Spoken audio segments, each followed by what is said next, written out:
Allahu Akbar, Allahu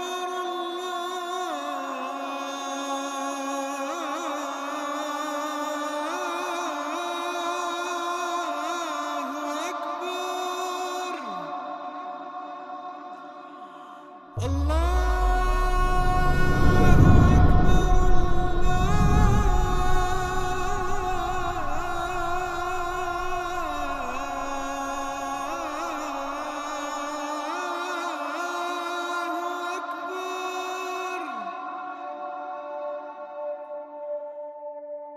It took a lot in me to tell my parents, this is what I'm dealing with.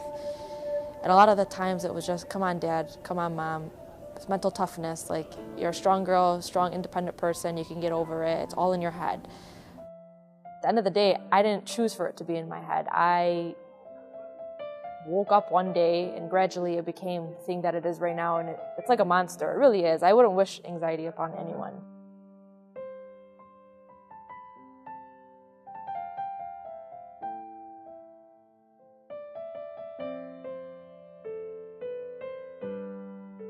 This is a chemical imbalance in your brain, and this is this is a scientific illness. From a young age, my depression started from around middle school because I had a lot of thoughts where I was just sad, a lot of suicidal thoughts. I think one of the biggest stigmas culturally that the Muslim community has is that they really do view their children as trophies. They view their families as this kind of elite, perfect unit. I was drawn to places that were safe, that I could cope, and those were hard to find. Sometimes you'd have to find them amongst your friend group. The perspective of the Muslim community needs to change. I mean, they view it, whenever the children come up to them related to this issue, they usually give them a spiritual advice and advice related to what Quran says upon on this issue. When it comes to Muslim mental health, I think the objective is to, first and foremost, destigmatize the conversation on mental health. A lot of people have very rigid notions about the place of mental health in Islam, and in our community that can't. That just doesn't do it. Cultural barriers and cultural obstacles of Muslims coming out and talking about mental illness and things like that is, one, I think it's a lack of knowledge. It's a lack of knowledge about Islam. It's a lack of knowledge about history. It's a lack of knowledge of how Muslims have actually dealt with mental illness. Islamic Empire was actually the first to put out what we know as a psychiatric hospital. In the Quran, if you want to link it to that, you have things about intoxication, your mindset, and accountability towards your actions depending on your mental illness. So there is no reconciliation about mental illness and Islam.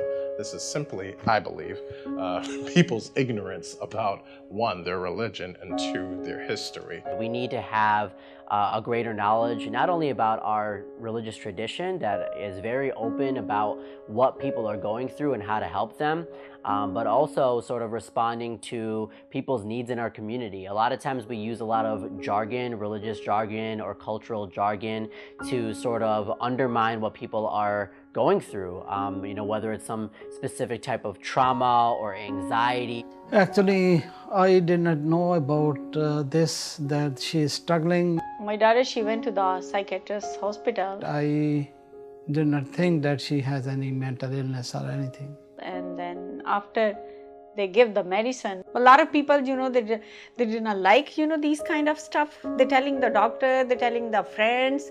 Nobody share these kind of stuff. Everybody's scared. Oh, if I tell my friends, what they think? Oh, your daughter, she's like this. Your son, he's like this. If there is any mental illness, the people should go to the doctors, talk to the doctors honestly, and the doctor should determine that if there is any need psychologically or if there is a need for medication. I saw the different big change. As soon as she's happy, I'm happy. Mental illness, substance abuse, and suicide has affected all communities across the country.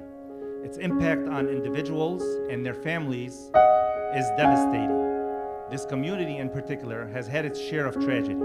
Yet, we in this community are still in a state of denial and not as open to the diagnosis of mental illness due to the stigma and the cultural barriers that are deeply entrenched in our belief system.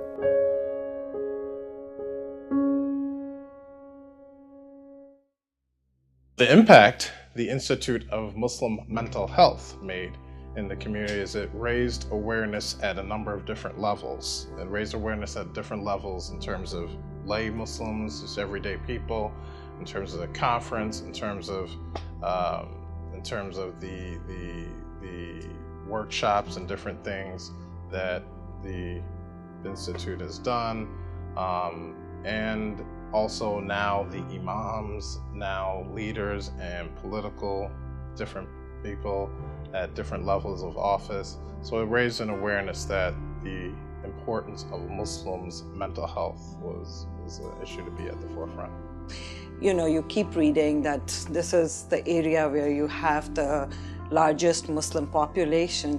But to my surprise, in my clinic, in my residency, I wasn't seeing that many Muslim patients accessing care. At the same time, what was happening, I would get these calls out of nowhere that my brother is struggling, my daughter is struggling, my husband, my wife. But the biggest thing they would ask me is, please, nobody in the community should get to know about it. The way I got into the depression illness was like, I lived my whole life in the Middle East, and that place could be an isolation pit if you don't have a good company behind you. I didn't tell anybody about this illness. That's what one of the major problems was I was involved in, because I had no one with me at that time to even, talk to, except my parents. One of the cases that I dealt with as a school social worker is dealing with a parent who is suicidal, and convincing her that she needs to get a treatment and go to the doctor to get therapy and counseling and medication. And it was a longer process, but the main thing, I never ever gave up on that parent, and I kept insisting and talking to her and supporting her emotionally until she listened to me and she sought treatment, and it turned her life back to normal life. This initiative has started to end the stigma in the Arab community, especially in the city of Dearborn over here. And we have an evident problem of mental health, and we're trying to raise awareness so we can bring all the communities to get together and to engage all the stakeholders in it as well. The first thing that we tell communities to start tackling and getting rid of is stigma, actually. A lot of people want to attack drugs or attack bad behavior or attack promiscuity, and if we get rid of that, then we'll get rid of mental illness. No, in actuality, if you get rid of stigma, then you can talk about all these different things and address all these different things versus repelling with a pseudo-pious shield. All human beings are at some sort of spectrum of being mentally either well or emotionally well or not. Same way we look at physical health. When we destigmatize that and provide education for that, I think people will open up to talking about mental health more. Imagine coming from internal medicine, if somebody in the community was diabetic or suffering from any other disease, they would hold your hand and say, oh, tell me about it. But even those that I'm treating or was treating, they wouldn't even make eye contact with me in the Islamic center or in the community setting. So what I realized was that there is a lot of work needs to be done. But to get to that point, I needed to do my own research and study, and like, where is the disconnect happening?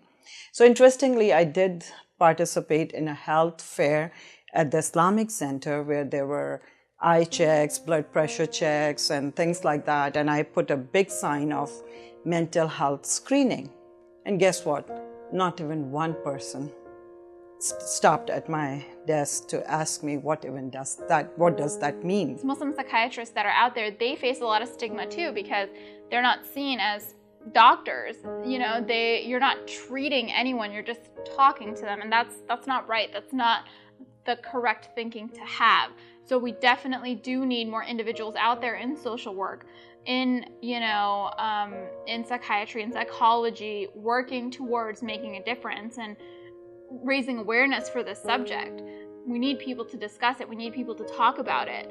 It's not something that's going to go away. This is your brain looking from top down. This is the front of your brain. In the middle of it, at the heart of it, is what's called the limbic system, and you start to feel and have all these different emotions, so you can start to think of it as kind of the heart of your brain, right? So every part of your brain needs some type of balance. You need a straight line, you need good things going through it, what have you. What happens because of culture, environment, diseased people, is it starts to throw things out of whack. And when that starts to happen, then your brain starts to get really angry, right? So an angry brain makes for an angry person.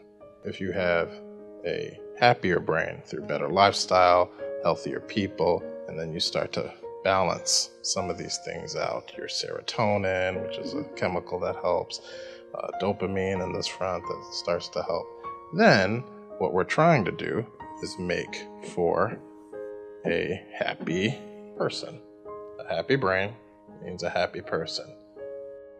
The way conference has grown over the last 10 years, the people coming in, I just feel really blessed. So there were three main goals with the conference when the conference was started. First thing was awareness of mental illnesses. Second was acceptance of mental illnesses. And third was access to care. So alhamdulillah, we started from a very basic talking about the disease model of mental illness. And now we have gotten to a point where we are talking about how to improve access. We are talking about having Muslim-based clinical settings. We are talking about having rehab centers specifically conformated to the need of a Muslim patient. So I personally feel when I started talking about it, there was such a deep stigma around it, and right now it feels like suddenly everybody wants to do something with Muslim mental health. It has become the buzzword or the thing to do. It's almost like a movement has started around it.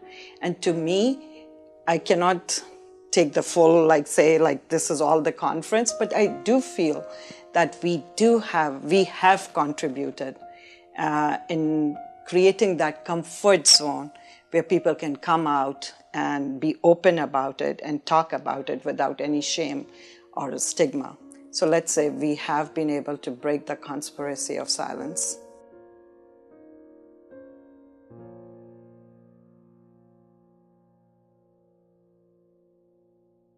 To any individual that is suffering with mental illness, I want you to know that you're not alone.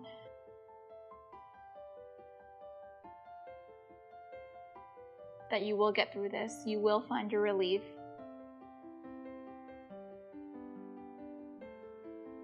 God loves you, and it doesn't mean that you're a bad Muslim.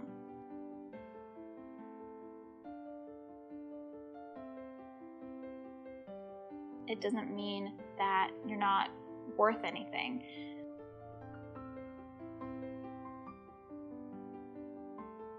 You are not bringing shame to your family. You are just as much loved as any other individual in the community. You're a human being, and you deserve love, you deserve acceptance, you deserve to get treatment, and you will get through this.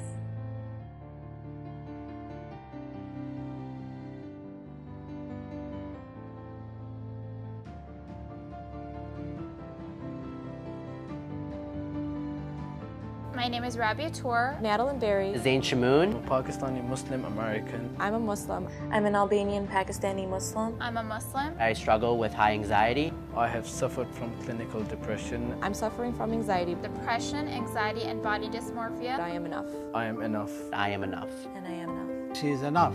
But I am enough.